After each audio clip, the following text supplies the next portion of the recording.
बहुत सावधानी से कथा सुनिएगा और अपने चित्त में उतारिए। काशी विश्वनाथ, बड़े ध्यान से सुनना इस कथा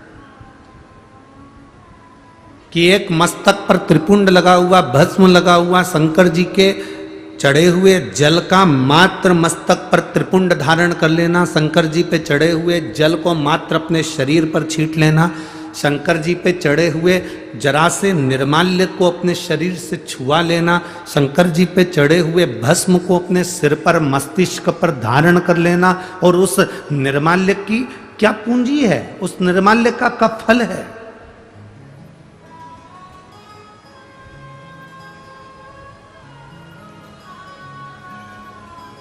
दुर्वासा जी ने विचार करा कि मैंने सब कुछ देखा, मैंने बैकुंठ देखा, इंद्रलोक देखा, ब्रह्मलोक देखा, तलातल, रसातल, मृत्युलोक सब मैंने देखा, पर दुर्वासा जी मन में सोचे कि मैंने केवल नहीं देखा तो केवल एक नरक नहीं देखा, मैंने नरक नहीं देखा, एक बार मुझे नरक देखना है। और दुर्वासा जी शिव जी का पूजन करे, त्रिपुंड धारण करे, और त्रिपुंड धारण कर कर उन्हें भस्म का त्रिपुंड लगाकर और दुर्वासा जी नरक में चले गए।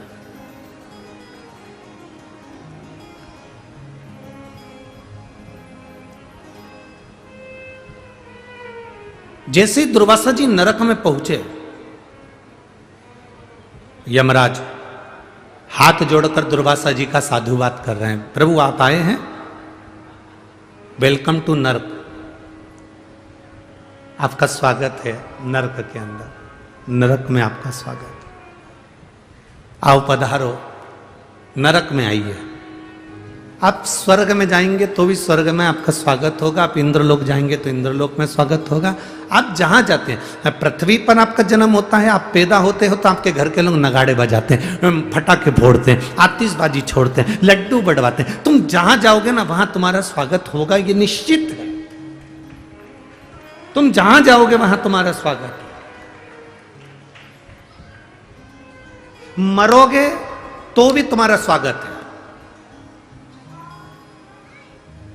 शमशान जाने से पहले ढोल नगाड़े बैंड बाजे तुम्हें सजा धजा के राम नाम, अरे बोलो बोलो जम के बोलो जरा, राम नाम सत्य है, बोलते बोलते स्वागत करते करते तुमको लेकर जाएंगे। हर जगह तुम्हारा स्वागत, जन्म में भी मृत्यु में भी, प्रत्येक जगह।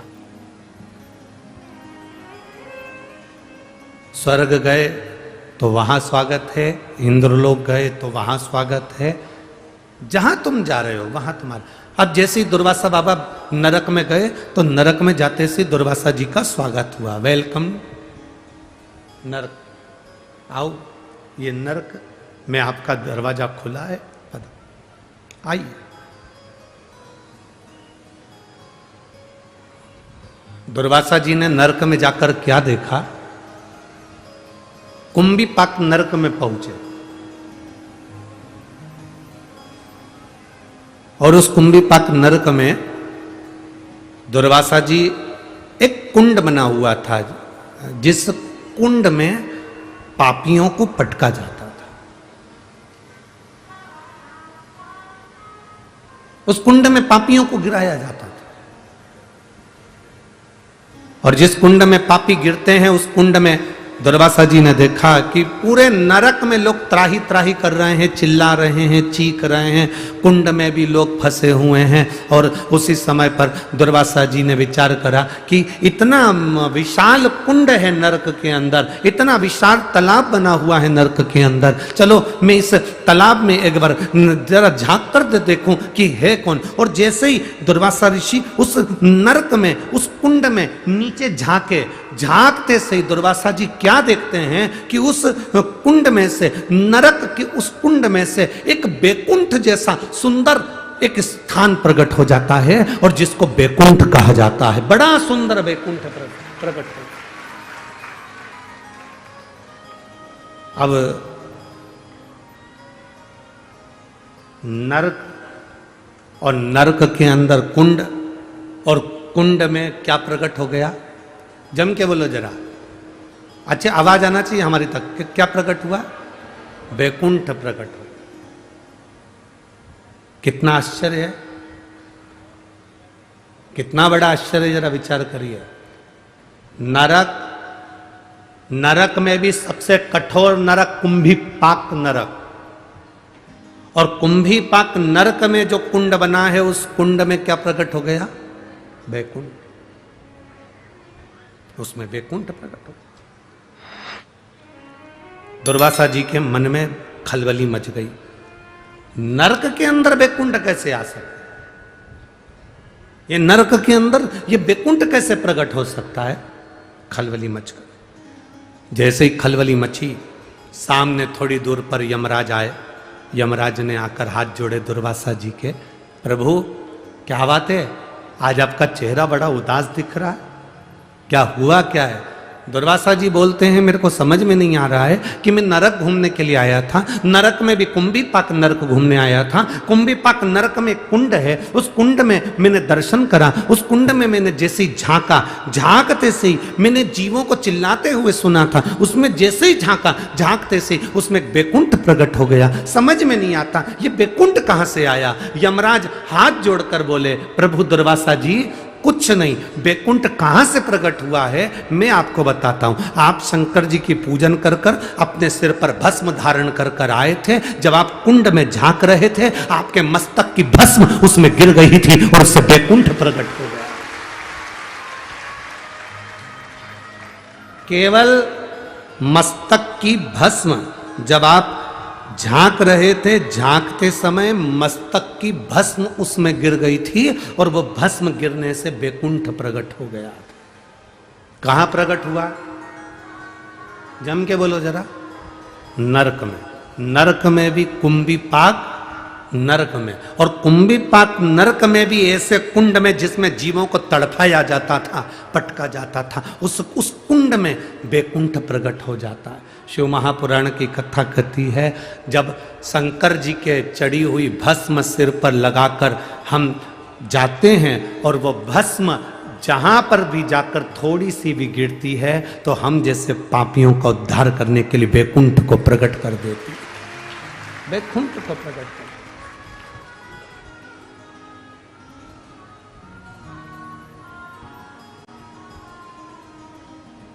अब जरा विचार करो,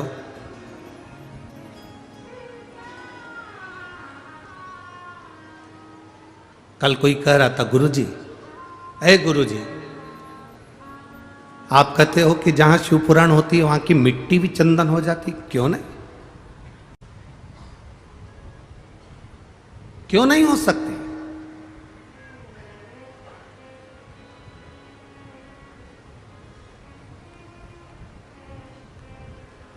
अरे गुरुजी, कितनी गंदगी करते हैं लोग। कोई थूक रहा है, कोई मुंह धो रहा है, कोई वॉशरूम करने जा रहा है, कोई ना जाने कितना कितना झूठन पटक देते हैं, कितनी गंदगी हो जाती है। और आप कह रहे हो कि वो मिट्टी चंदन हो जाती है?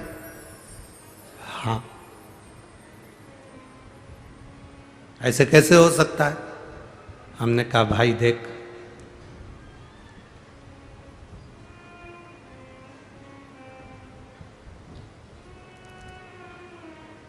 पैसा जो होता है ना, उस पैसे को चाहे तुम मुर्दे के ऊपर पटक दो, चाहे गंगा के जल में पटक दो, पैसे की कीमत कम होती है क्या? अरे बोलो तो जम के, नहीं होती। उसी तरह मिट्टी मिट्टी है। जिस जगह पर भजन होता है, तप होता है, साधना होती है, मंत्र का उच्चारण होता है, श्री शिवाय नमस्तुभ्यम बोला जाता है, पंचाक्षर मंत्र, नमः शिवाय बोला जाता है, षडाक्षर मंत्र, ओम नमः शिवाय बोला जाता है, उस स्थान की मिट्टी अपने आप में वो पवित्र बन जाती है, चाहे वो कैसी भी हो। उसकी पवित्रता प्रबल हो, उसमें गलत कुछ नहीं है, उसमें पवित्रता है।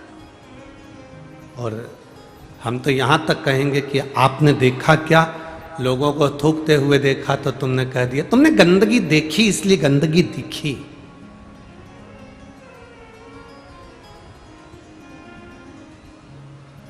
सीहोर भी लोग आते हैं ना, कुबेरेश्वर धाम पर लोग आते हैं, आप लोगों में से भी कई लोग आए होंगे। कई लोग आकर कहते हैं, अरे गुरुजी थोड़ी व्यवस्था तो ठीक करना चाहिए, यहाँ तो हर कहीं लोग बैठ जाते हैं, कंकर शंकर पूजन करा वहीं छोड़ देते हैं, लोग लांग कर जा रहे हैं, जूता चप्पल उधर से निकाल कर जा रहे हैं, कोई कहीं से जा रहा है, कोई कहीं से जा रहा है, कोई कहीं से जा रहा है। जरा विचार करिए, जो पूजन कर रहा है वो कंकर में भी शंकर का दर्शन कर कर पूजन कर रहा है, और उसके दर्शन में भी अगर तू खोट निकाल रहा है तो तेरा आना ही व्यर्थ है, तेरा कुबेरेश्वर धाम आना ही व्यर्थ है। क्योंकि इस कुबेरेश्वर धाम की तो संपूर्ण भूमि कंकर शंकर की। आप बैठे, भजन करा, तप करा, साधना करी, श्री शिवाय नमस्तुभ्यम जपा, आपने पूजन करी, पूजन कर कर वो कंकर को वापस आप एक स्थान पर डाल दिया, या पूजन करने के बाद वो कंकर आप अपने साथ लिया, वो आपके ऊपर निर्भर कर। मानो तो मैं गंगा मां हूं और ना मानो तो बहता, ये आपका भरोसा आपके ऊपर निर्भर करता है। भगवान शंकर का शिव तत्व जितना हमारे भीतर होगा उतना मिलन सरल, मिलन सरल। बहुत हंसते हैं लोग, क्या जल चढ़ाने से रोग मिट सकता है? क्या बेलपत्री खाने से दुख समाप्त हो सकता है? उससे पूछो जिसका 1 महीने में 3-3, 4-4 बार डायलिसिस हो रहा हो, वेंटिलेटर पर पड़ा हो, और उसके बेटे से कह दिया गया हो कि बॉडी को ले जाओ। उस जल की महत्वता क्या है? दुर्वासा बाबा ने अपने मस्तक पर जो भस्म का त्रिपुंड लगाया और नरक कुंभिपाक नरक के कुंड में झांका, उस भस्म के तिलक में से जरा सी भस्म नीचे गिर गई। जब हम मांग भरते हैं, जब हम तिलक लगाते हैं तो उसमें से थोड़ा थोड़ा तिलक तो गिरता रहता। चंदन का त्रिपुंड लगा लो तो धीरे धीरे चमड़ी सूखेगी तो वो गिरता।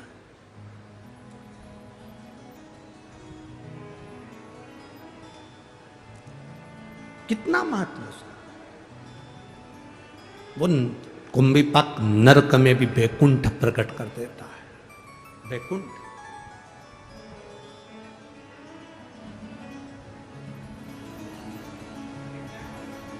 विष्णु पुराण पढ़ी है किसी ने?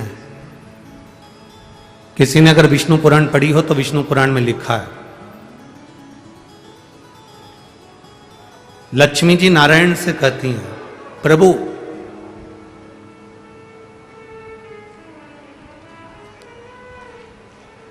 संसार में इतने सारे साधु सन्यासी तपस्वी साधक उपासक भजन करने वाले तप करने वाले सब मरते हैं, प्राण छूटते हैं सबके। जो आया है मृत्यु लोक में उसको जाना है। विष्णु पुराण में लक्ष्मी जी नारायण से कह रही हैं, संसार में जन्मा हुआ प्रत्येक मनुष्य मरता है और उसके प्राण छूटते हैं।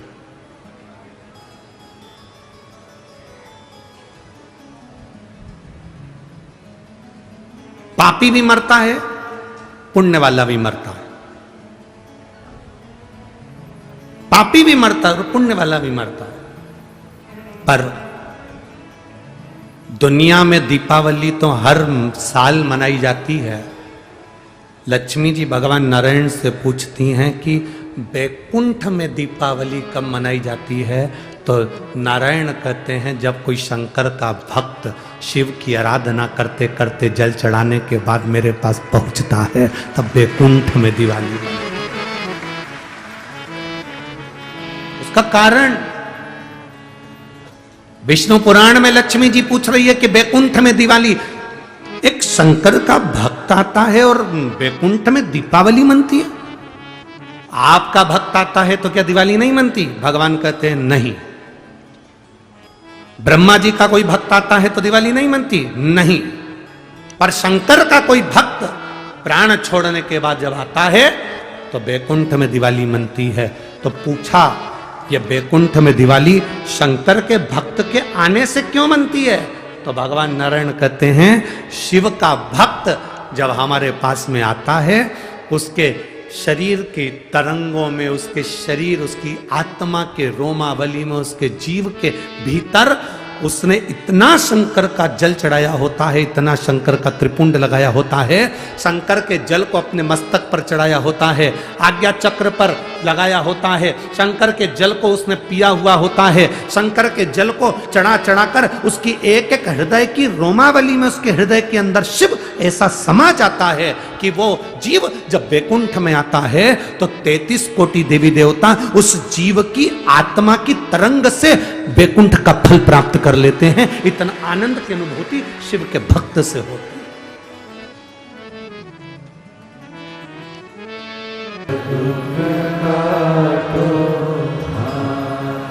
वेश है मंगल मंगलकारी, वेश है मंगल मंगलकारी,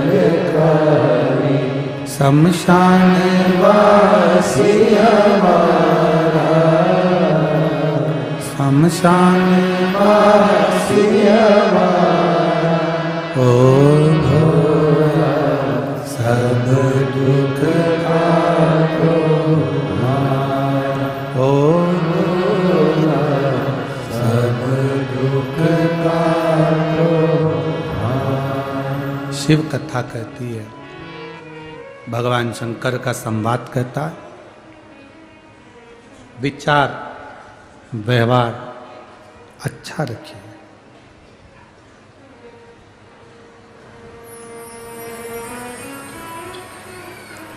जितना अच्छा अपना विचार रखोगे, जितना अच्छा अपना व्यवहार रखोगे, उतना आपकी जिंदगी में अच्छा होता चलेगा।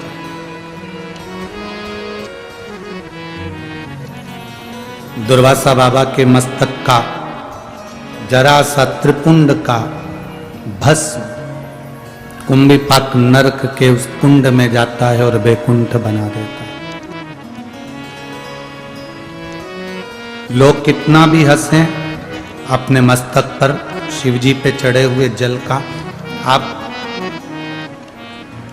चंदन कंकु नहीं लगा सकते तो कम से कम उस जल को तो अपने मस्तक पर लगाओगे। दिखता है क्या?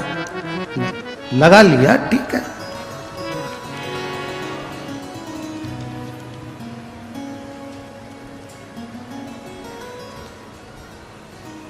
एक बड़ी सुंदर कथा आती है रामचरितमानस में।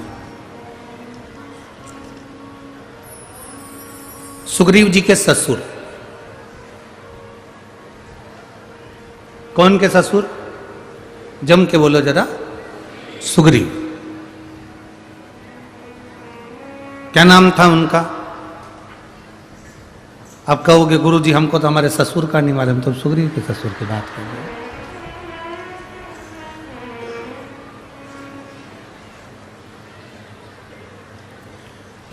हैं। दुनिया बड़ी विचित्र है। एक लड़का तीर्थ करने जा रहा था उसकी पत्नी के साथ, तो अपने दोस्त के पास गया।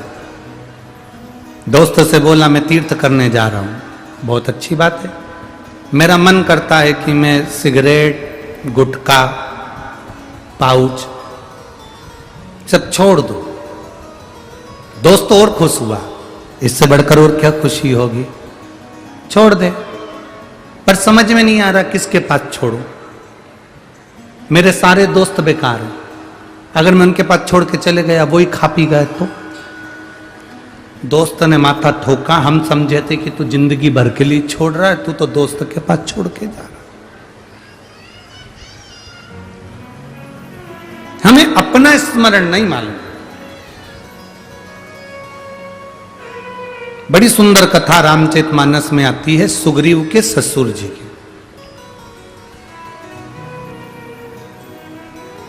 जो लंकापति रावण के यहां पर राजवेद का काम करते थे, जिनका नाम था सुषेण। कौन है वो? सुग्रीव के, बोलो बोलो जम के बोलो जरा, ससुर।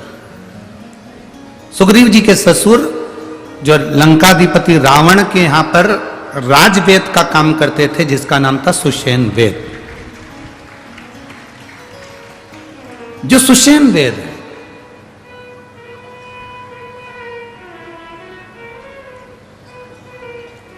ये इतना विचित्र वेद था। सुग्रीव जी के जो ससुर जी थे सुषेण वेद, लंकाधिपति रावण के जो राजवेद थे सुषेण वेद, ये इतने विद्वान थे, इतने विद्वान, जिन्होंने लक्ष्मण जी को जीवित किया था। कथा तो आप लोगों ने सुनी होगी ना रामायण की। जब शक्ति लग गई, मेघनाथ ने शक्ति मार दी और लक्ष्मण मूर्छित हो गए, हनुमान जी बूटी लेकर आए और फिर वो दिया, ये सुषेण वेद के कहने पर गए थे। सुग्रीव के ससुर हैं सुषेण वेद। ये बड़े विचित्र वेद है। कहते हैं देवलोक में भी अगर कोई बीमार पड़ जावे, पूरे मृत्यु लोक में अगर किसी को रोग हो जावे, तो सुषेण वेद से बड़ा कोई वेद नहीं था। इतना विचित्र वेद था। डॉक्टर तो सभी होते हैं, पर कोई कोई डॉक्टर ऐसा होता है जिसका नाम बड़ा प्रसिद्ध होता है, बड़ा प्रसिद्ध। वहां चले जाओ, वो डॉक्टर से मिल लेना, उनकी तो दवाई बड़ी कामगार है और अच्छा कर देते। कई लोग हंसी हंसी में कह देते हैं अगर तुमको तकलीफ है शिव महापुराण की कथा में चले जाओ, बैठकर कथा सुनोगे, 5 दिन में जब वापिस आओगे तब हमको बताना कि तुम्हारा स्वास्थ्य कैसा है। कई लोगों को तो ये भी डॉक्टर की वेद की दवा लगती है। सुषेण वेद बड़े प्रसिद्ध वेद थे। लंकाधिपति रावण का जो राजवेद हो, जिसके यहां पर ग्रह बंधन में पड़े हो, देवताओं भी बंधन में पड़े हो, ऐसे लंकाधिपति रावण का कोई वेद कोई साधारण नहीं हो सकता। सुग्रीव के ससुर उनके यहां वेद थे। एक बार रावण के मन में भाव उत्पन्न हुआ कि ये सुषेण वेद ऐसा कैसी औषधि बनाता है, ऐसे कैसे दवाई बनाता है कि दवाई तुरंत असर कर जाती है।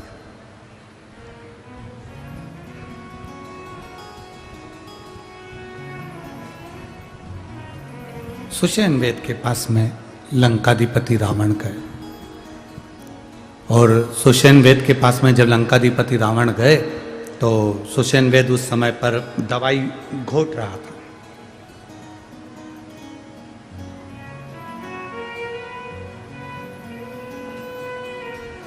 सुषेण वेद का एक नियम था, जितनी देर दवाई घोटता था उतनी देर शंकर का नाम जपता था,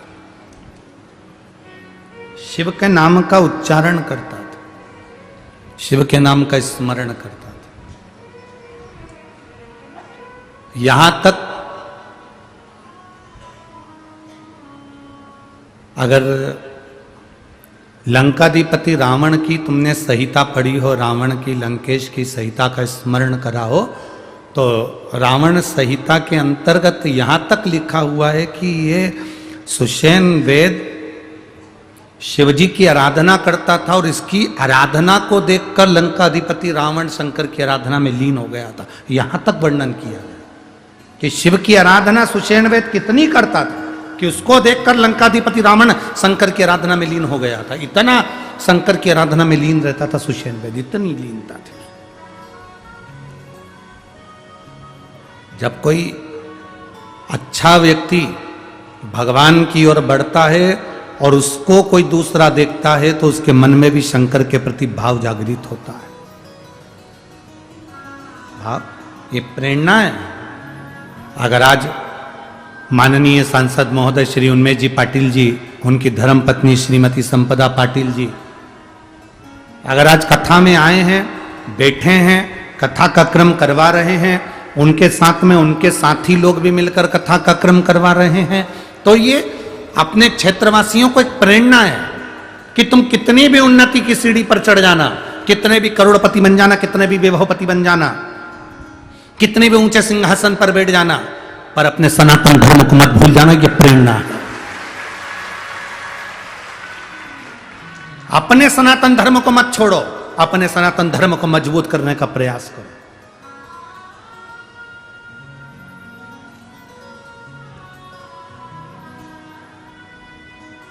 कल हमने कथा में कहा था, लोग कहते हैं हिंदू राष्ट्र बनाना, हम कहते हैं पहले अपने शरीर को हिंदू बनाने का प्रयास करो। इस शरीर को, परिवार को इतना मजबूत कर दो तो हिंदू राष्ट्र बनने में देरी नहीं लगेगी। हम हिंदू राष्ट्र बनाने के साथ में अपने शरीर को हिंदू ना बना पाए तो क्या।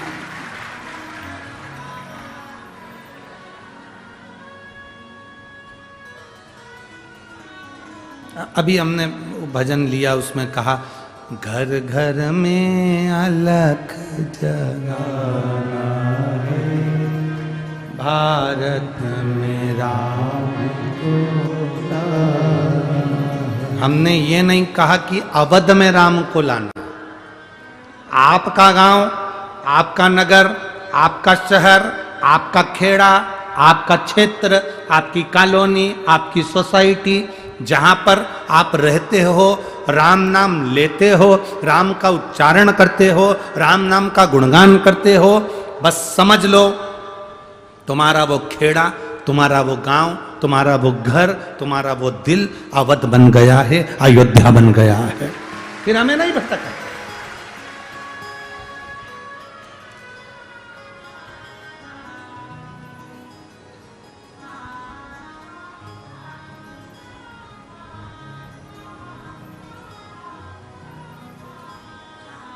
वो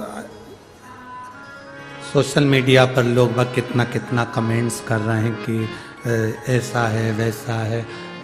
जो लोग कहे सो कहे।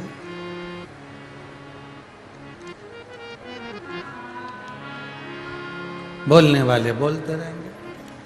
आग लगे बस्ती में, जम के बोलो जरा, आग लगे बस्ती में, बोल बम का नारा है।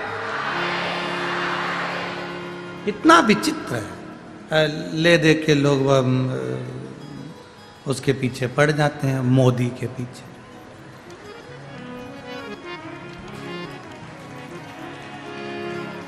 कभी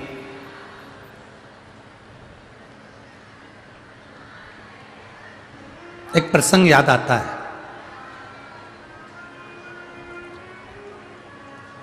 एक प्रसंग बड़ा सुंदर स्मरण में आता है, कभी आप स्मरण में लेंगे उस प्रसंग।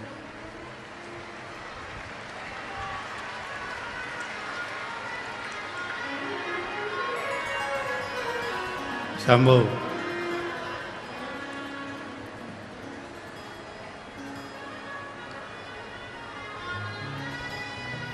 बोल बम का नारा है। भगवान शिव का एक बड़ा भारी स्मरण आता है, सुषेण है।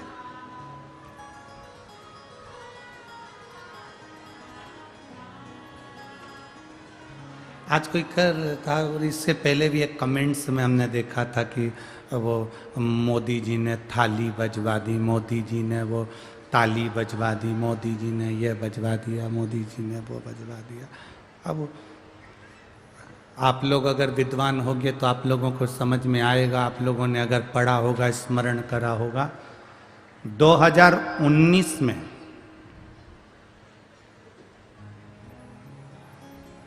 अयोध्या के टेंट में जो राम जी विराजमान थे,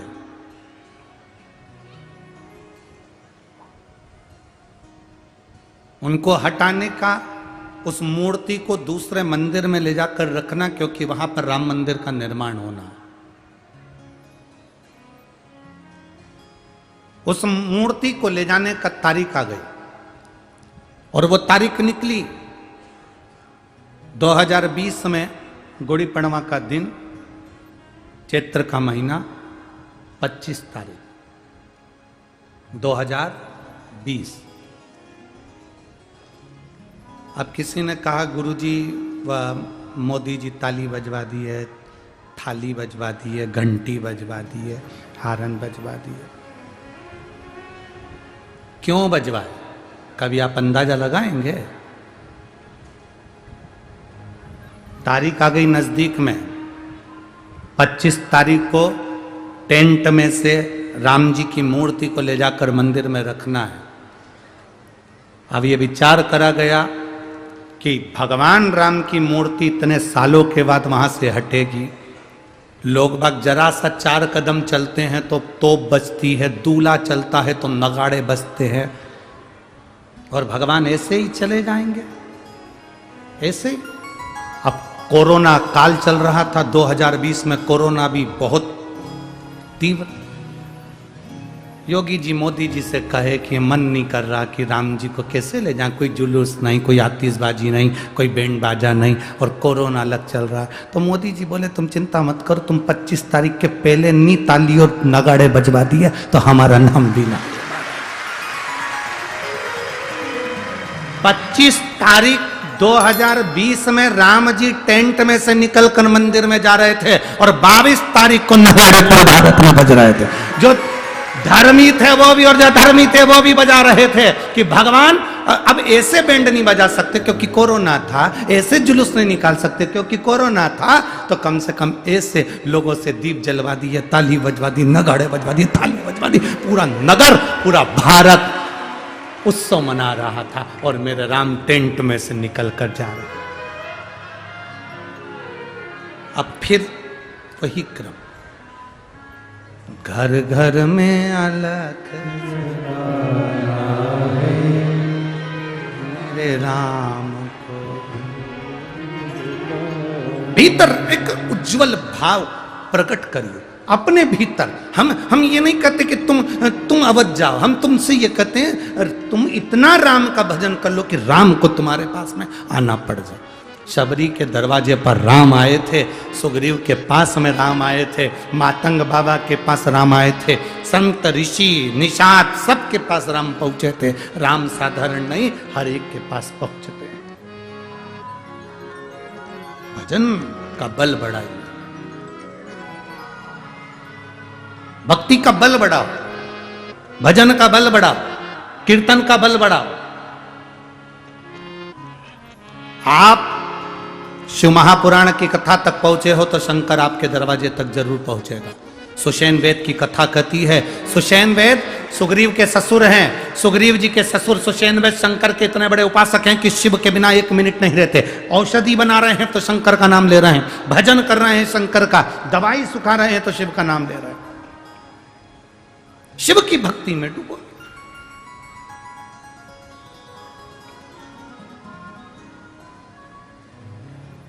कोई जरूरी है क्या कि दिखावा कर कर ही भगवान का भजन करोगे? कोई जरूरी नहीं कि दिखावा कर कर भगवान का भजन करा जाए। भगवान का भजन हम पहले भी कहे, ये तुम ये कपड़ा मपड़ा चेंज करके कि हम तो ये ऐसा चोला पहन लेंगे तो भगवान का कपड़ा, तो हम संत दिखेंगे, साधु दिखेंगे, गुरुजन दिखेंगे। ना ना ना,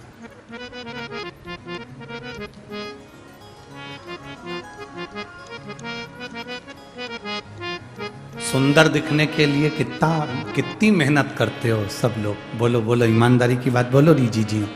सुंदर दिखने के लिए कितनी मेहनत करती हो? 2 घंटा तो कजन कौन कौन से 3-4 ट्यूब रखे हैं उसमें बाथरूम के अंदर, एक एक करके लगाती,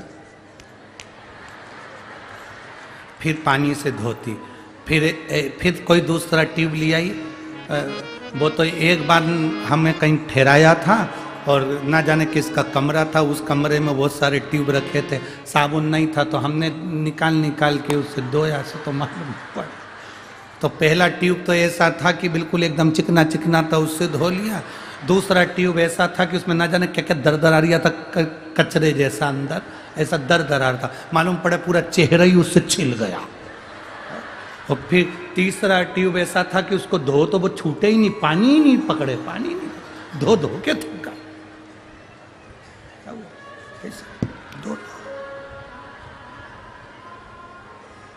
अब कितना आप सहज भाषा में लीजिए कि सुंदर बनने के लिए आप कितना प्रयास करते हो। एक ट्यूब लगाया, पानी से धोया, साबुन लगाया, पानी से धोया, और टावल से मुंह भी ऐसे रगड़ के नहीं पोछा, जैसे बेचारे जेंट्स लोग तो बेचारे रगड़ के पोछ ले, और जी तो पोछ। और 25 बार कांच में, 25। और फिर बाद में तैयार होने का समय आया, किसी को भी तैयार होते हुए कभी मत देखना, कभी। आंखें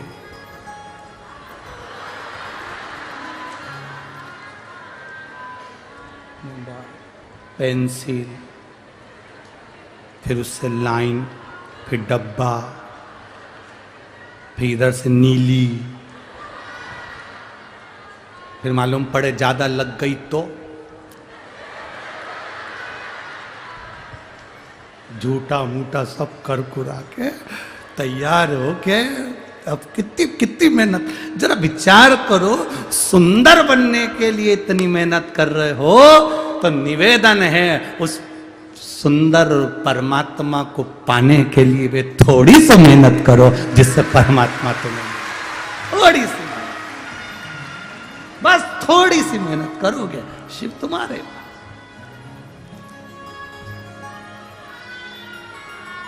अब हम मेहनत करते नहीं है,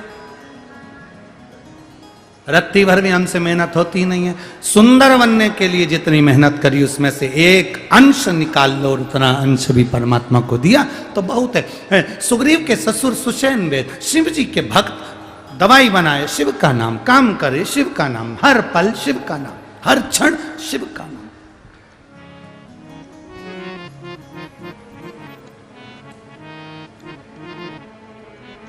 गुणगान करते जाते, भजन करते, अरे भोले भंडारी रे दूर करो दुख मेरा, हरे त्रिपुरारी रे दूर करो दुख मेरा, दूर करो दुख मेरा, दूर करो दुख मेरा,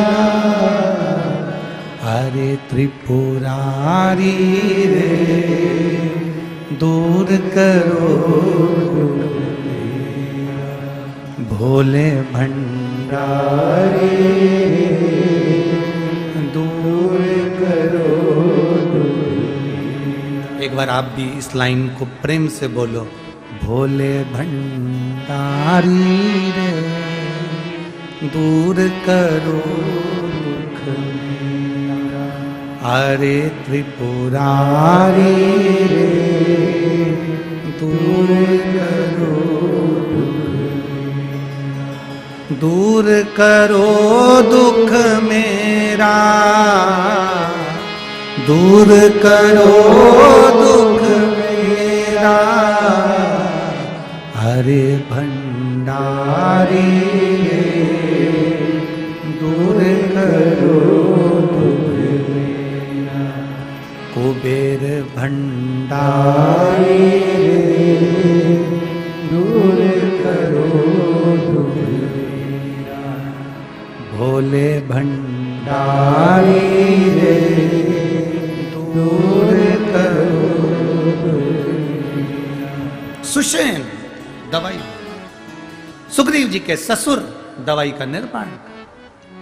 सुषेण वे जब जब दवाई बनाता शंकर जी से कहता, आप भी जो दवाई का निर्माण डॉक्टर ने दवाई दी है किसी को खिलाओ, मना नहीं, पर बोल कर भगवान की भक्ति के। एक पत्र आया है देखिए,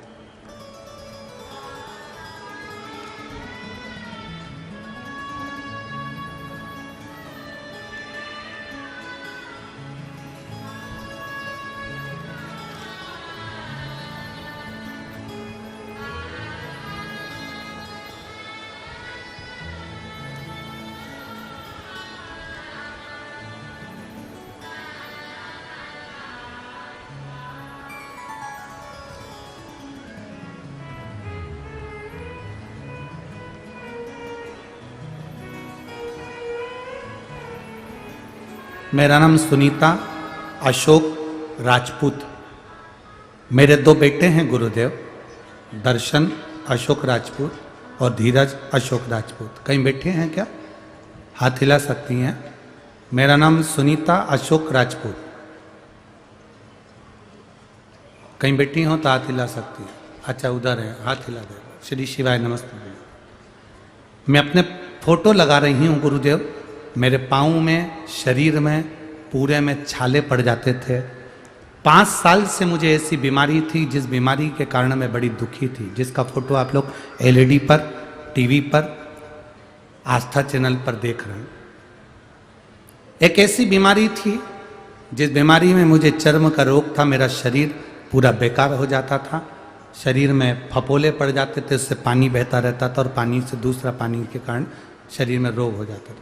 5 साल से ऐसा कोई डॉक्टर नहीं था जिससे मेरी दवाई ना चली हो। सारे यहाँ से लेके बॉम्बे तक डॉक्टर को दिखा लिया पर आराम नहीं लगा। गुरुदेव, किसी ने कहा था कि कथा के पंडाल में बैठकर कथा सुनने से रोग का निवारण होता है। कभी विश्वास नहीं था कि कथा बैठकर सुनने से बीमारी चली जाती है क्या, पर किसी के कहने पर पहली बार मालेगांव की कथा में मैं पहुंच गई। विश्वास नहीं होता गुरुदेव, ना मेरे बच्चे भरोसा करते हैं कि ऐसा हो सकता है क्या कि कथा के पंडाल में बैठकर कथा सुनो और लोगों के शुगर, बीपी और बीमारियां ठीक हो जाए। ये कभी नहीं हो सकता। मैंने भी प्रैक्टिकल करा। मेरे बच्चों से कहा कि मेरे को मालेगांव जाना है, वहाँ कुबेरेश्वर धाम का महाराज जी आए हैं, वो कथा कर रहे हैं। उनकी कथा में जो पहुंचता है तो रोग निवारण होता है, तो मुझे भी रोग निवारण के लिए पहुंचना। माँ, तेरे शरीर में इतना सारा रोग है, तू नीचे बैठ नहीं सकेगी, तेरे पाँव में छाले रहते हैं, शरीर में छाले रहते हैं और पूरा शरीर तेरा बेकार हो जाता है। 5 साल से तू परेशान है, क्या करेगी जाकर, मुझे छोड़ कर आओ। मालेगांव में मुझे छोड़ कर गए। मैं बैठ कर कथा सुनी गुरुदेव। मात्र 2 दिन की कथा मैंने मालेगांव की सुनी और बाबा से विनती करी। आज मैं बाबा को नमन करने आई हूँ। जो 5 साल की बीमारी थी, मेरे बाबा ने धीरे धीरे मेरे रोग को समाप्त कर दिया और मैं ठीक हो गई हूँ। मैं बाबा को प्रणाम करने आई हूँ। ये मेरा जब शरीर में रोग था उसका फोटो है और दूसरा फोटो में लगा रही हूँ। अब मेरा शरीर पूरा की पूरा आपकी इस कथा स्थल पर है, मैं ठीक हूँ। अब ठीक है माँ? दोनों हाथ हिला दो एक बार। श्री शिवाय नमस्तुभ्यम। बैठिए। शिव तत्व की प्राप्ति है। शंकर ओघड़ी शंभु।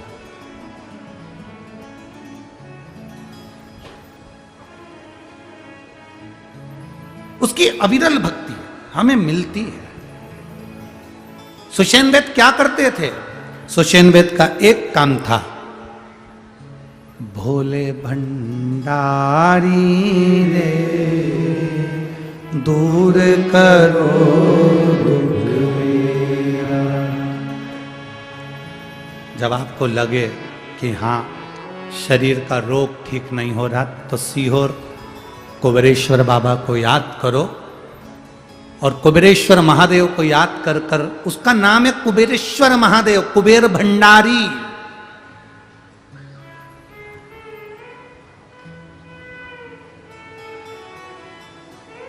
उसका नाम है कुबेरेश्वर महादेव, कुबेर भंडारी। दूर करो कुबेर भंडारी रे दूर करो। उसका स्मरण हमारा सुख दे। सुग्रीव जी के ससुर रावण के राजवेद सुषेण औषधि तैयार करते हुए शिव का नाम लेते हैं। लंकाधिपति रावण पीछे से आ गया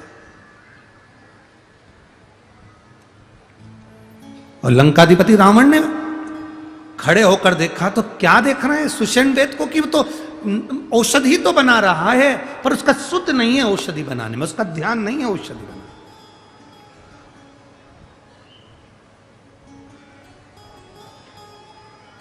कोई कोई हंसते हैं। घर की बुजुर्ग जो माँ होती है ना, बूढ़ी माँ, बुजुर्ग माँ, वो बच्चे को देखकर कहती थी क्या हो गया बेटा? ना जाने इस बच्चे को क्या हो गया, मैं डॉक्टर को दिखा कर रहती हूँ। डॉक्टर को दिखा लिया, सबको दिखा लिया, बच्चे को आराम नहीं लगा। तो बूढ़ी माँ क्या कहती, रुक मैं नजर उतार देती हूँ। इतने में नई नई बहुएं हंसती हैं, अरे माँ क्या पागल जैसी बात करती दादी, उसका पेट दुख रहा है तुम नजर उतारने बैठ रही हो, उसका सिर दुख रहा है तुम नजर उतार रही हो, उसके शरीर में कष्ट हो रहा है तुम नजर उतार रही हो। बूढ़ी माँ जानती है तो डॉक्टर को दिखा मना नहीं है, पर बूढ़ी माँ अपने दिल से नजर नहीं उतारती। अपने दिल की जो उसने पूजन आराधना करी है ना, वो सारी दुआ अपने पोते को दे देती है, इसलिए पोता ठीक हो जाता है।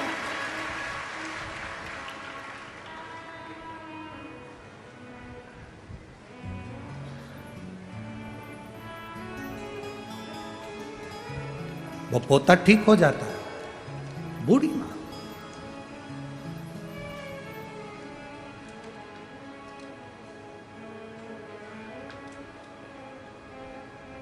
शिव महापुराण की कथा कहती है बच्चों की परवरिश साधना है। ये मेरी माताएं, ये मेरी जीजियां, ये मेरे जीजा, ये मेरी बेटियां, ये मेरी बहुएं अपने बच्चों की परवरिश कर रही हैं। जो मां अपने बच्चे की परवरिश करती है वो साधना करती है। बच्चे को पढ़ाना है, डॉक्टर बनाना है, इंजीनियर बनाना है, मायके नहीं जाती उसके एग्जाम के कारण, कथा में नहीं आती उसकी पढ़ाई के कारण।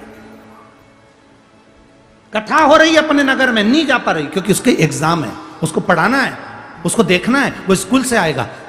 खुद नहीं खाती, अपना निवाला बच्चे को दे देती है। खुद अच्छे कपड़े नहीं पहनता, कमा कमा कर बच्चे की फीस में भर देता है बाप।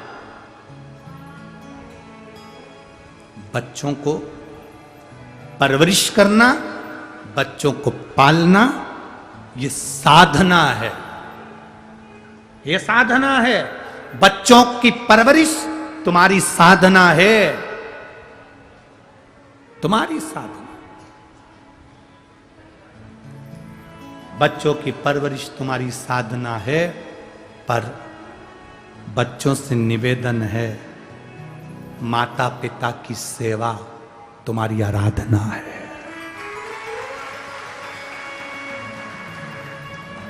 बच्चों की परवरिश साधना है। माता पिता बच्चों की परवरिश कर रहे हैं मतलब साधना कर रहे हैं। स्कूल नहीं, मायके नहीं जाती, शादी में नहीं जाती, कहीं नहीं जाती, अपने बच्चों को पढ़ाने में लगी हुई है।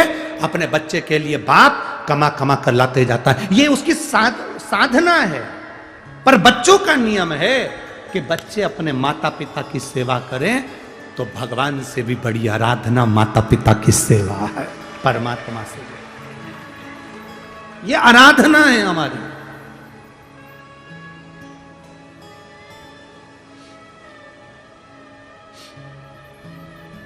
करो आराधना।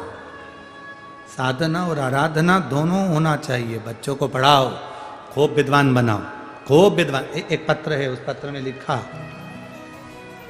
सो मनीषा राम कृष्ण पहिल मुकाम हनुमंत खेड़े। सही है, ठीक है। सीमा तालुका पारंडोल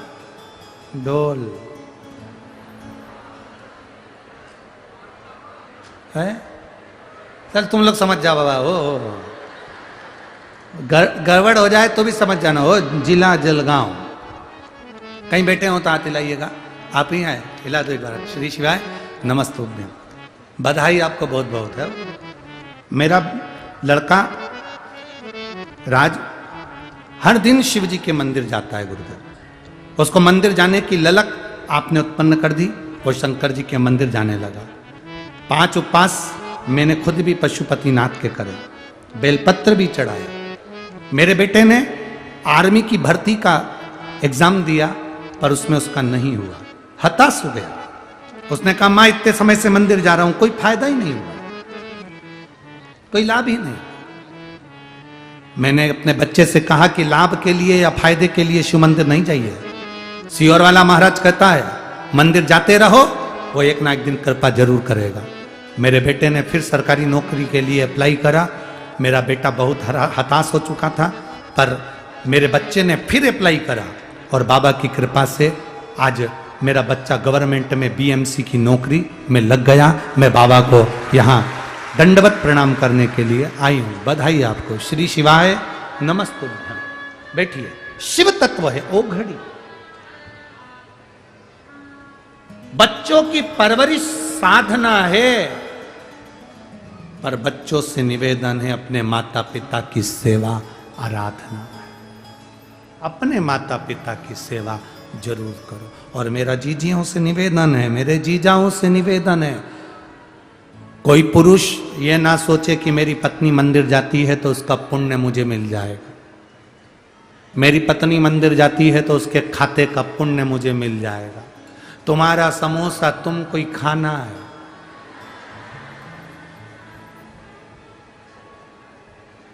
तुम्हारे 40 गांव में ऐसा चलता होगा कि शादी में बुलाते होंगे और पत्नी खाती होगी और तुम उसको टच करके बैठे रहते होगे कि उसका समोसा हमारे पेट में आ जाए। ऐसा होता है? बोलो, जम के बोलो जरा। तुम खाओगे तुम्हारा पेट भराएगा, वो खाएगा उसका पेट भराएगा। तुम मंदिर जाओगे तुम्हारा पाप कटेगा, वो मंदिर जाएगा तो उसका पाप कटेगा। जाना दोनों का। नहीं, तुम्हारे यहां ऐसा होता हो कि पत्नी का पेट दुखे और पति दवाई खा, ऐसा होता हो तो बात दूसरी है। हमें उससे भी कोई दिक्कत नहीं है, हमें रत्ती भर परेशानी नहीं है, पर हमारे इधर नहीं होता। हमारा दुख हमको काटना, हमारे सिर में दर्द हुआ हमें गोली खाना, हमें भूख लगी हमें भोजन करना, हमें प्यास लगी हमको पानी पीना। तो हमारे दुख हमको झेलना है, तो अपने दुख को समाप्त करने के लिए हमें स्वयं शंकर के मंदिर जाना है, किसी दूसरे को नहीं। एक लाइन बहुत अच्छी कबीरपंथी लोग बहुत अच्छी लाइन गाते हैं कि गुरु की करनी गुरु भरेगा, चेला की करनी चेला उड़ जाएगा हंस अकेला।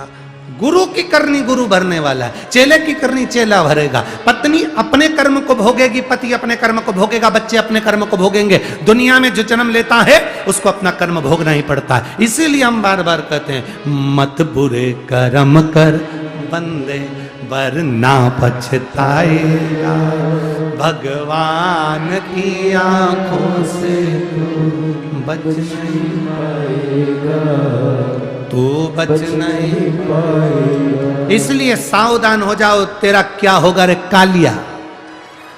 सावधान हो जाओ कि अपना होगा क्या।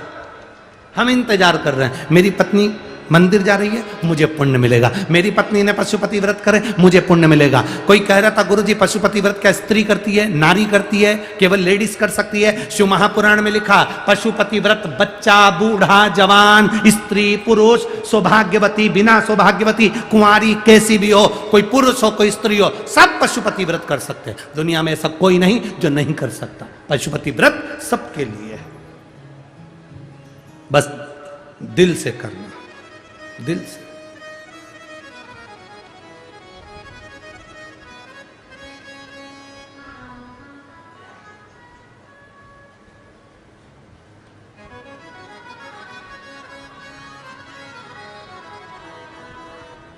हॉल में,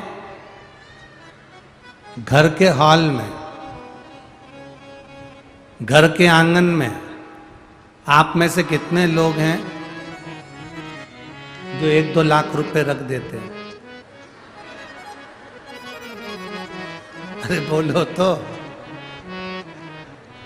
अरे हो 40 गांव की जीजी, अब बोलो 40 गांव के जी जाओ तुम बोलो है। घर के हॉल में, घर के आंगन में, घर के हॉल के अंदर टीवी के सामने या खाने की टेबल पर या कहीं हॉल के अंदर, जैसे तुम फाउंटेन रखते हो, गुलदस्ता रखते हो, टी टेबल रखते हो, ऐसे 2-4 लाख रुपए रखते हो क्या? है? नहीं। सोने की अंगूठी, अरे बोलो तो नहीं। सोने का हार नहीं। जो कीमती है उसको तुम तिजोरी में, अलमारी में, लॉकर में, कपाट में, बिस्तर पेटी में, पलंग पेटी में उसको रखते हो संभाल कर। आपसे वही निवेदन है, ये शिव महापुराण वो कीमती रुपया है, वो कीमती जेवर है, इसको हर कहीं मत रख देना, इसको दिल के अंदर रखना, संभाल कर रखना। अंत समय में काम, अंत समय में ये शिव पुराण तुम्हारी जिंदगी की सार्थकता सिद्ध करेगा। और अंत समय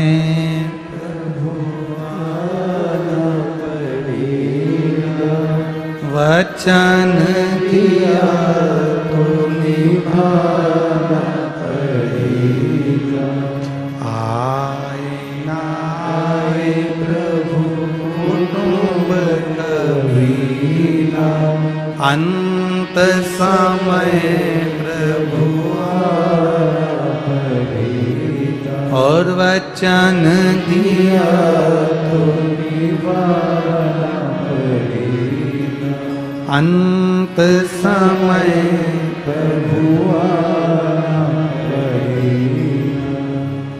अंत समय में वही शिवा नमस्तु श्री शिवा नमस्तु श्री शिवा नमस्तु श्री शिवा नमस्तु भोला सब दुख काटो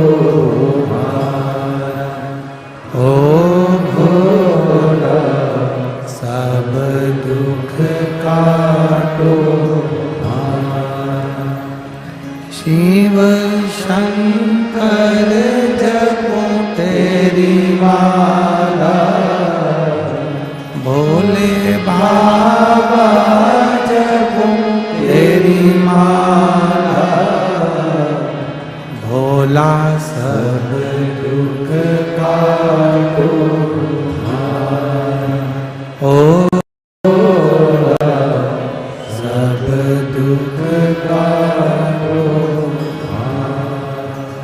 वेश मंगलकारी वेश मंगलकारी शमशान वासी हमारा शमशान वासी हमारा ओ भोला सब दुख काटो ओ भोला सब दुख काटो। भगवान शिव औघड़ी दयालु दातार शिव की कथा कर रहे हैं। आरती तक रुके हैं ना? शिव की कथा कर रही है। आप लोग बैठ जाओ, अभी आरती में टाइम है ना, 10 मिनट बैठ जाओ।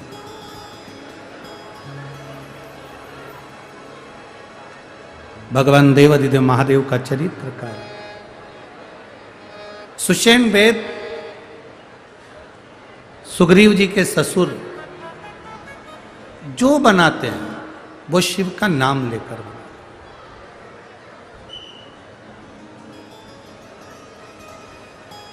आप जीवन की कोई भी शुरुआत भगवान के नाम से करेंगे तो जीवन की सफलता आपको मिलेगी जरूर। सुषेण वेद रावण पीछे खड़ा है, पूछ रहा है। लंकाधिपति रावण पीछे खड़ा है और पूछ रहा है सुषेण वेद से, सुषेण वेद आज मैंने आपकी शिव भक्ति को देखा जिसमें आप भगवान शंकर का नाम ले लेकर औषधि तैयार कर रहे हो, तो मुझे पूछना केवल इतना है कि ये औषधि इतनी कारगर कैसे हो जाती है? शिव महापुराण की कथा कहती है अकाल मृत्यु वो मरे जो काम करे चंडाल का, काल उसका क्या बिगाड़े जो भक्त हो महाकाल का। जो शिव की आराधना में लीन हो, शंकर की आराधना में डूबा हुआ हो, उसको क्या चिंता, उसको क्या टेंशन। एक पत्र है बड़ा सुंदर, देखिए।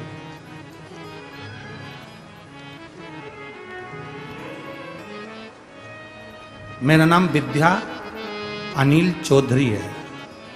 मैं भरूच गुजरात की रहने वाली हूं। मेरा मोबाइल नंबर ये है। कहीं बैठी हैं क्या? हाथ हिलाओ। आप ये बच्चा आया है साथ में क्या?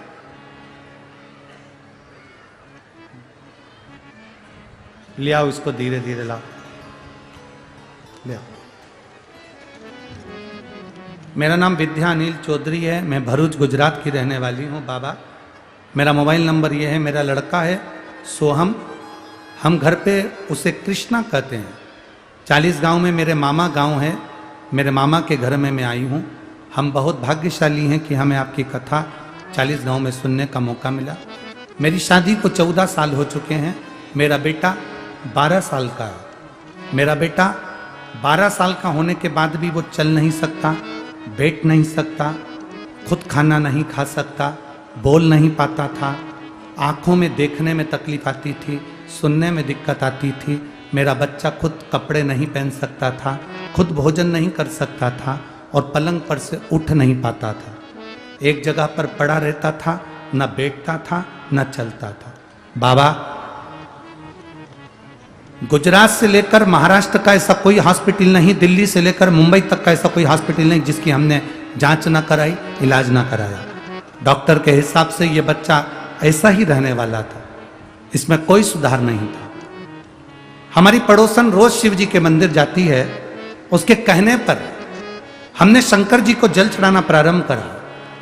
सारे इलाज करवाए, चाहे वो आयुर्वेदिक हो, होम्योपैथिक हो, चाहे ट्रीटमेंट जितना हो, मालिश वगैरह सब करवाया, पर ये बच्चा ना उठ पाता था ना बैठ पाता था। तब हमने शिव शंकर भगवान को जल चढ़ाना प्रारंभ करा, उस पानी को इसको पिलाना प्रारंभ करा, बेलपत्री पीस कर इसको खिलाना प्रारंभ करा। बेटे के लिए सीहोर गए, रुद्राक्ष लेकर आए, उसको तांबे के कलश में गलाकर उसका पानी देना प्रारंभ करा। गुरुदेव, आप यकीन नहीं मानेंगे, आज मेरा बेटा, आप यकीन नहीं मानेंगे, आज मेरा बेटा अपने हाथ से खाना खाता है, अपने हाथ से बैठता है, अच्छे से बात करता है और मुझे भगवान शिव पर पूरा भरोसा है कि मेरा बेटा चलने भी जल्दी लगेगा। आज धीरे धीरे थोड़ा उठने बैठने लगा है। मैं उसको लेकर आई।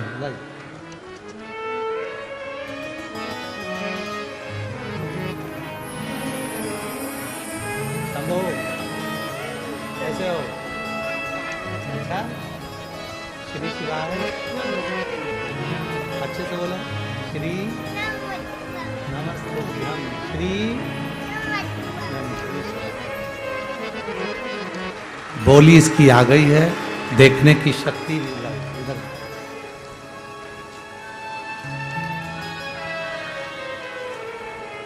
समो। श्री नमस्ते, श्री खुश। फिर से एक बार, श्री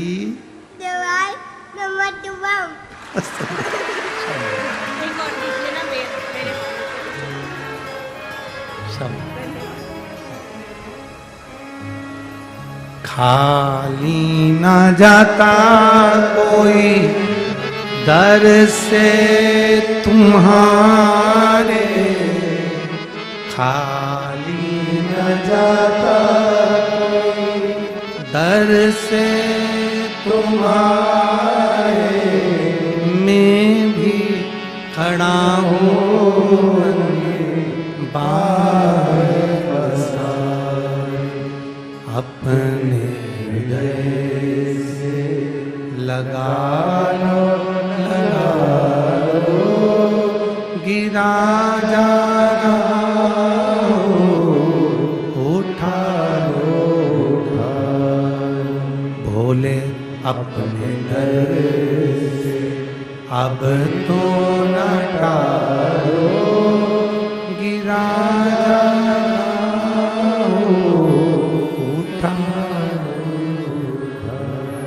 शिव कथा कहती है, सुषेण वेद के कहने पर रावण सुषेण वेद से देख रहा है और सुषेण वेद को देखकर कह रहा है कि तुम ये बूटी बना रहे हो, दवाई बना रहे हो, शिव का गुणगान कर रहे हो, शंकर का नाम ले रहे हो, शिव स्मरण कर रहे हो, क्या इस बूटी में शिव नाम से कुछ प्राप्ति है?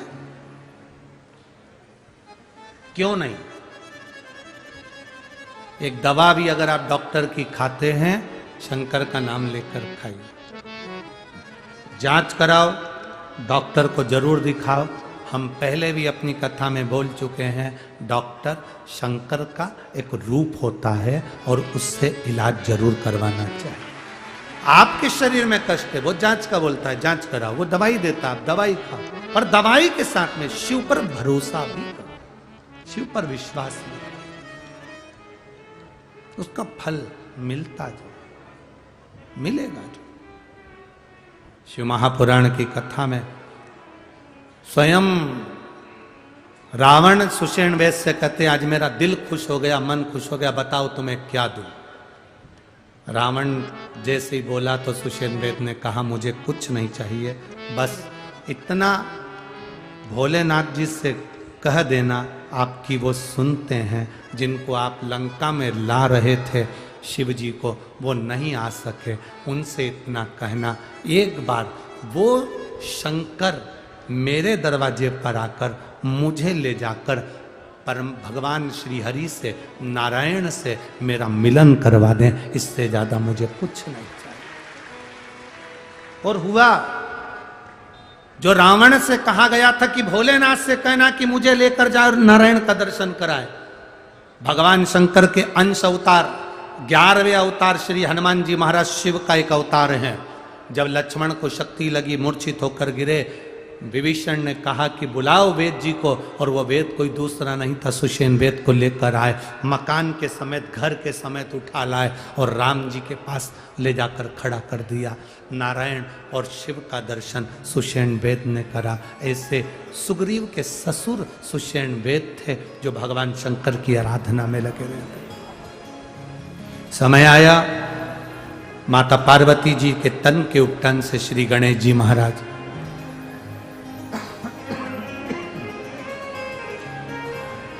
प्रकट होते हैं। गणेश जी महाराज पधार रहे हैं, जोरदार ताली बजाकर स्वागत करें श्री गणेश जी महाराज का। बड़े आनंद के साथ जोरदार ताली बजाएं श्री गणेश जी महाराज के लिए।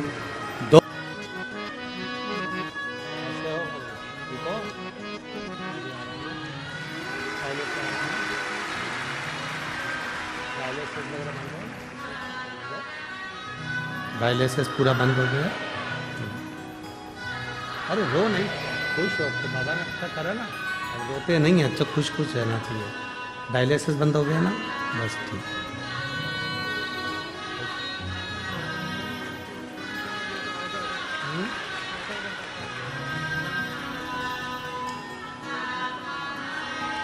बोल रहे हैं, आधा घंटा मेरे प्राण नहीं थे, आधे घंटे तक मैं मर चुका था, पर आधे घंटे के बाद जैसे ही बेलपत्र और जल मेरे होठों पर आया, मेरे प्राण मेरे बाबा ने वापस दिए।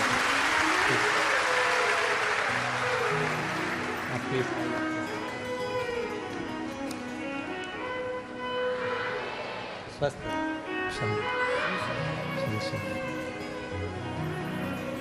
अरे खाली न जाता कोई दर से तुम्हारे, खाली न जाता कोई दर से तुम्हारे, मैं भी खड़ा हूँ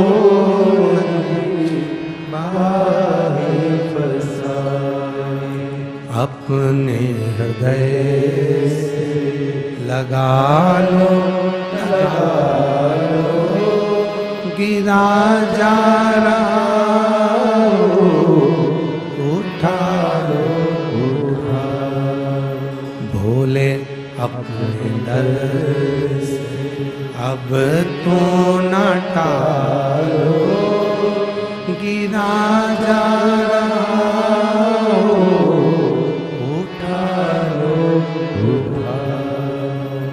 शिव तत्व हमारे भीतर हो।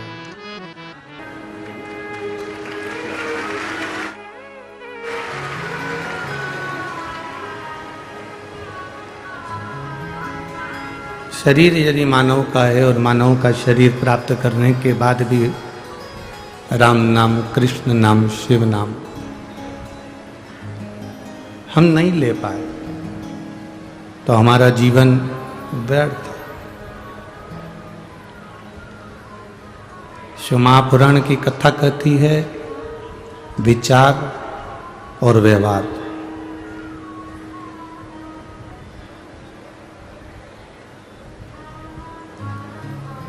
ये अच्छा रखिए, विचार और व्यवहार। अपने भीतर जितने विचार उत्पन्न होते हैं, अपने भीतर जितने विचार आते हैं, अगर ये विचार आपके अच्छे हैं तो आपको परमात्मा से कोई दूर नहीं कर सकता, आप परमात्मा के करीब में पहुंच ही जाएंगे। और यदि आपका व्यवहार अच्छा है, आप अगर अच्छे व्यवहार कर रहे हैं, अच्छा व्यवहार है यदि आपका, तो आपको मंजिल तक पहुंचने से कोई नहीं रोक सकता। आप मंजिल तक पहुंचोगे जरूर और अपनी मंजिल प्राप्त जरूर करोगे।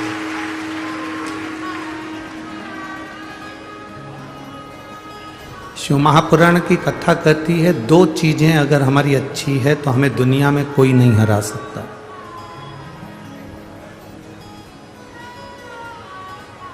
दो चीजें अगर हमारी श्रेष्ठ है तो हमें दुनिया में कोई नीचा नहीं दिखा सकता।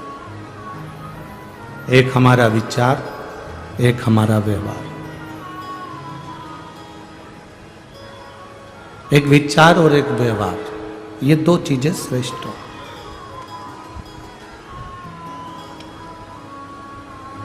अपने विचार को कभी गलत मत होने दो और अपने व्यवहार को कभी गलत मत होने दो। घर में बैठे रहते हैं, परिवार में बैठे रहते हैं तो गलत चीजें सोचने में आती रहती है। क्यों सोचना? हम गलत क्यों सोचें? अगर हमें सोचना है तो हम अच्छा क्यों नहीं सोचें? हमारे भीतर का जो विचार आएगा वो हमारे सामने प्रकट होगा। हम किसी व्यक्ति के लिए, आप 7 ताले में बंद हो जाओ, कमरे में बंद हो जाओ, किसी कमरे के अंदर बंद होकर किसी के लिए गलत सोचना चालू कर दो, वो खुद अपने आप आपके लिए गलत सोचना प्रारंभ कर दे।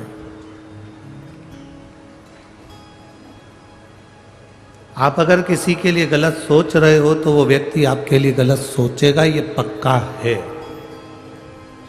आप किसी के लिए अच्छा सोचोगे तो वो अच्छा सोचेगा, ये निश्चित है। हमारे शरीर में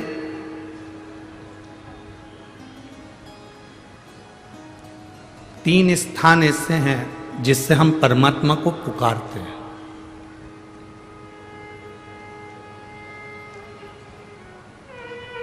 पहला स्थान हमारी नाभि। जब हम बोलते हैं तो हमारी नाभि खिंचाती है।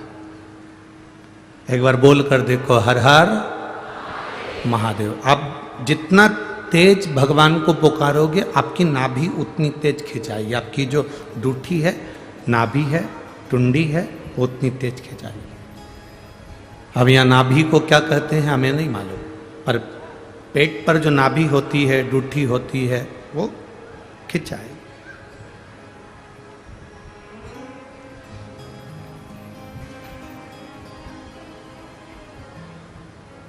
तीन चीजें हमें परमात्मा को पुकारते समय हमारा साथ दे देती है और परमात्मा के मिलन में हमारा साथ प्रदान करती है। एक हमारी नाभि, हमारी टुंडी। दूसरे नंबर पर हमारा ये दोनों भुकुटी के मध्य में जहां हम तिलक लगाते हैं वो आज्ञा चक्र। ये दूसरे नंबर पर है हमारा आज्ञा चक्र, जहां हम तिलक लगाते हैं, बिंदी लगाते हैं, टीकी लगाते हैं। और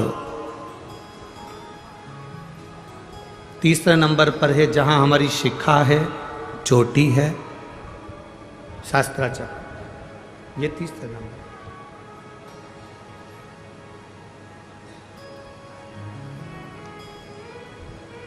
जिस समय जो व्यक्ति ज्यादा बीमार पड़ जाता है, बहुत बीमारियों से ग्रसित हो जाता है, बहुत मात्रा में उसको अगर बीमारी ने घेर लिया, तो शंकर जी पे चढ़े हुए जल का 3 जगह पर अगर वो स्पर्श कर लेता है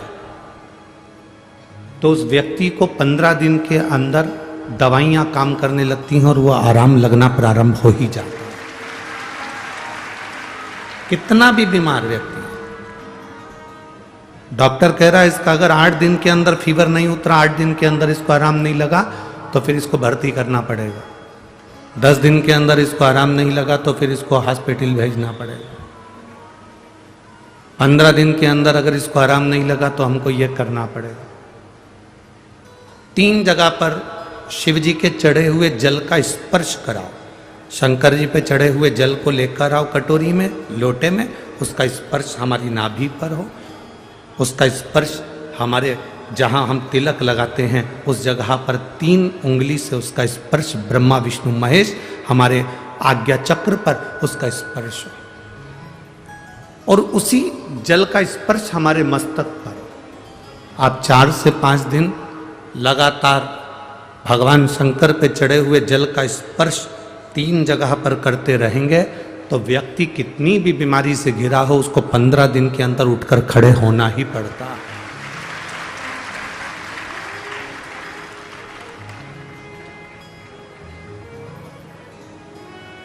हमारा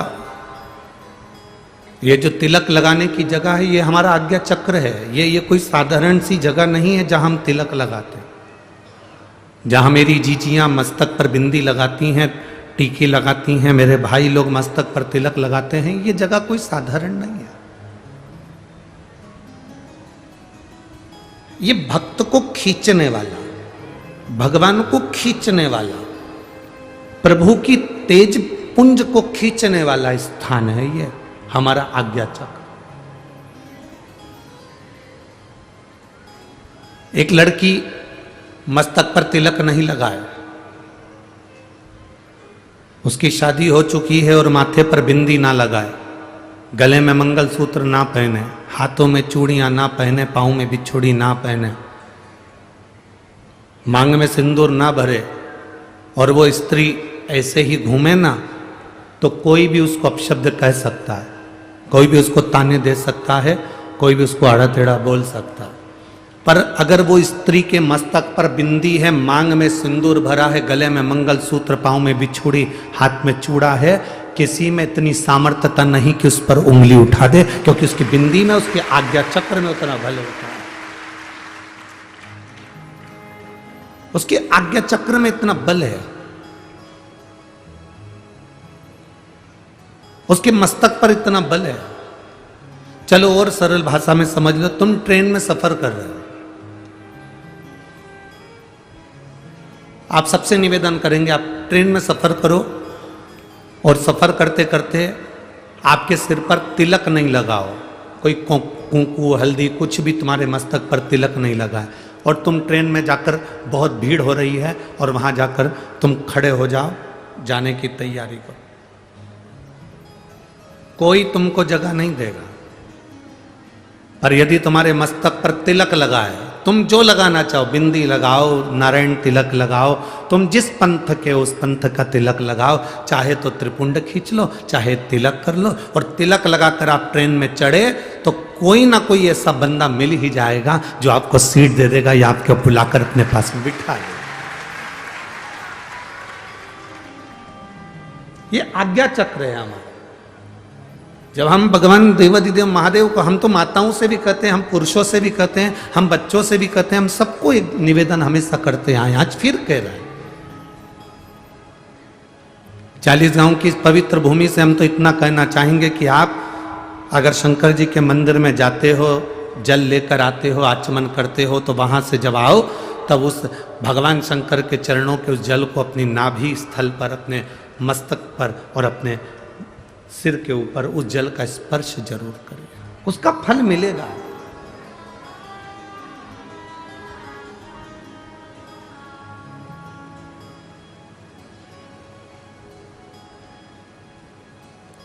उसका एक आनंद अपनी जिंदगी में प्राप्त होगा। क्यों मस्तक पर भस्म लगाते हैं? आखिर शिव जी पे चढ़ी हुई भस्म का इतना प्रभाव क्या है? शंकर भगवान पर चढ़े हुए भस्म का, त्रिपुंड का इतना प्रभाव क्या है?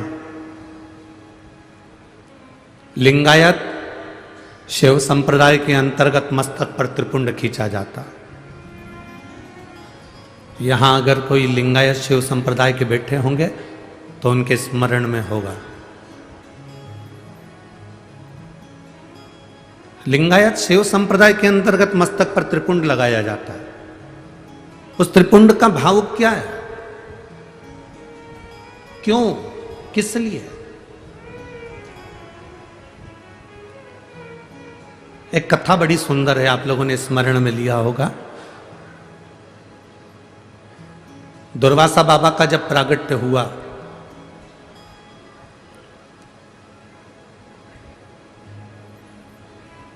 और दुर्वासा ऋषि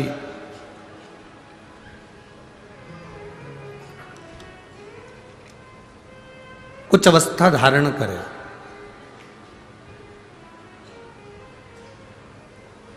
और दुर्वासा ऋषि थोड़ी सी अवस्था धारण करने के बाद वो तप साधना में लीन होने लगे।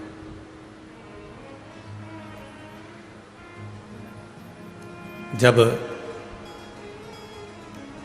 दुर्वासा ऋषि जब तप साधना में लीन होने लगे, कुछ अवस्था उन्होंने धारण कर ली और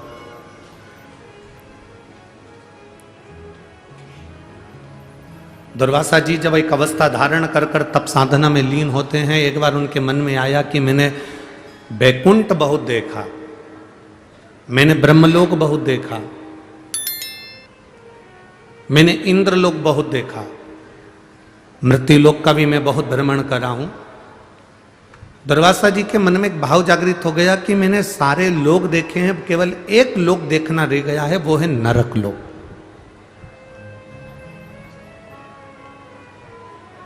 केवल एक लोक है, नरक,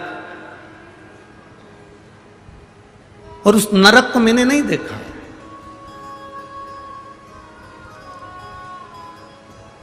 मेरी जीजियों, मेरे जीजाओं, मेरी बेटियों, बेटाओं, मेरी माताओं, मेरे भाई,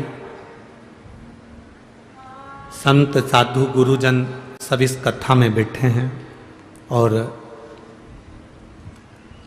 माननीय श्री उन्मेष जी पाटिल जी सांसद महोदय इस कथा को करवा रहे हैं, अपने जीवन में धारण कर रहे हैं। एक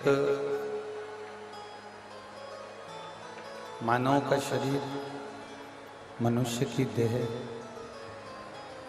और उसमें भी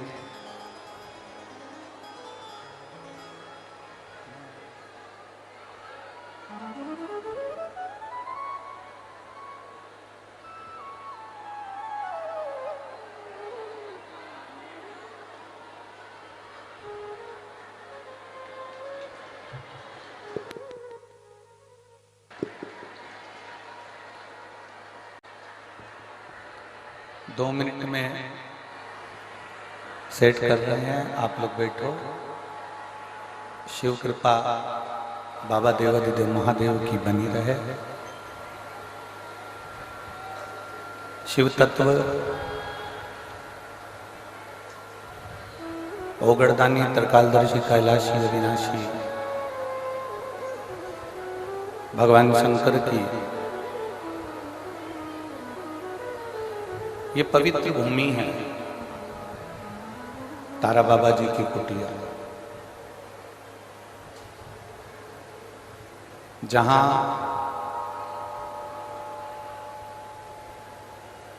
कहते हैं जिस भूमि पर संत साधु गुरुजन तपस्वी जन साधक उपासक जिस धरा पर बैठकर भगवान देवादिदेव महादेव की आराधना करें, जिस धरा पर बैठकर भगवान शिव की अखंड जाप हो रहा हो, जहां बैठकर भगवान शंकर का नित्य पूजन अभिषेक हो रहा हो, वो भूमि कोई साधारण सी नहीं होती। जिस तारा बाबा की कुटिया में बैठकर आप और हम शिव महापुराण की कथा को श्रवण कर रहे हैं, भगवान शंकर की कथा को सुन रहे हैं, ये तारा बाबा की जो कुटिया है, यहाँ बाबा जी ने बैठकर अपनी अविरल भक्ति को प्राप्त किया। एक संत का जो जन्म होता है, एक संत का जो जन्म पृथ्वी पर होता है, उसका जो अवतरण होता है, उसको जो जन्म मिलता है, उसका पूरा जन्म, संत का जन्म कभी भी संत के लिए नहीं होता।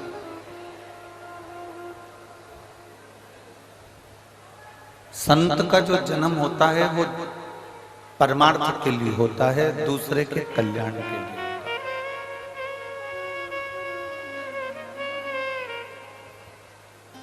इस भूमि पर तारा बाबा जी की कुटिया में बैठकर आप और हम कथा को श्रवण कर रहे हैं, तो ये स्मरण रहे आपका, किसी भी गुरु, सदगुरु, संत, महात्मा, जोगी, सन्यासी, तपस्वी, साधक, उपासक, कोई शिव भक्त, कोई भगवान की आराधना करने वाला, कोई उपासना करने वाला, यदि जन्मा है तो उसका जन्म केवल उसके खुद के लिए नहीं है, उसके स्वयं के लिए उसका जन्म नहीं है। उसका जो जन्म है वो संपूर्ण विश्व के कल्याण के लिए, संपूर्ण जगत के उद्धार के लिए। तारा बाबा की जो कुटिया है, तारा बाबा की जो तपोस्थली है, इस कुटिया में जो दिल से आकर तारकेश्वर महादेव का दर्शन करना, तारा बाबा जी की कुटिया में आकर बैठकर भगवान शंकर के नाम का स्मरण करना,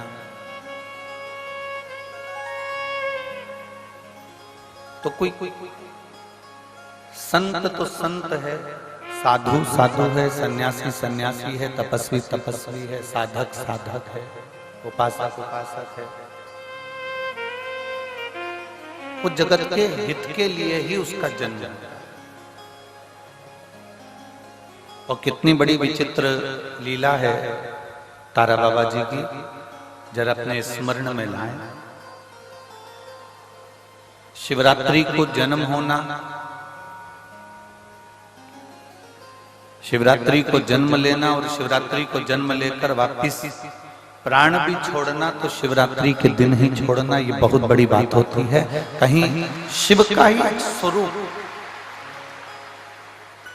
देवादिदेव महादेव का ही एक स्वरूप यहाँ प्रकट हुआ और उस प्रकट शंकर का स्वरूप ही लीला को धारण कर कर चला। अच्छा, संत को पहचानना भी कठिन है, गुरु को जानना बहुत कठिन है, संत को पहचानना बहुत कठिन। आप किसी सदगुरु को, आप किसी संत को, साधक को, उपासक को पहचान नहीं सकते इतनी जल्दी।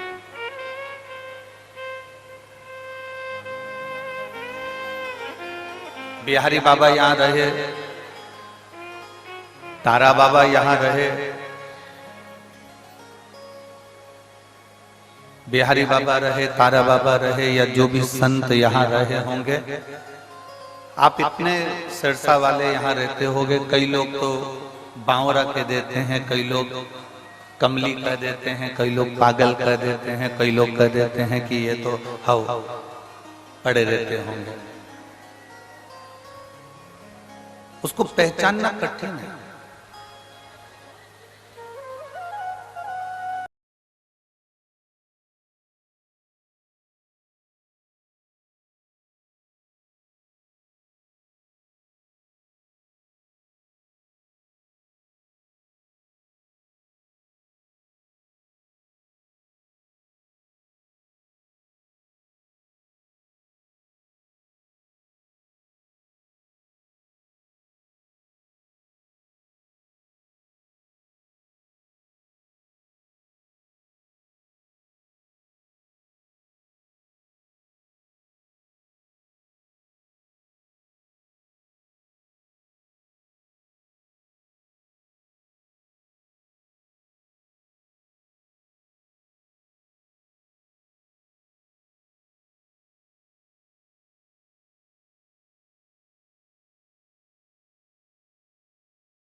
मेरा नाम मनीषा गुणवंत राव सुन रहे मुकाम पोस्ट कर ठीक है बोला ठीक है ठीक है ना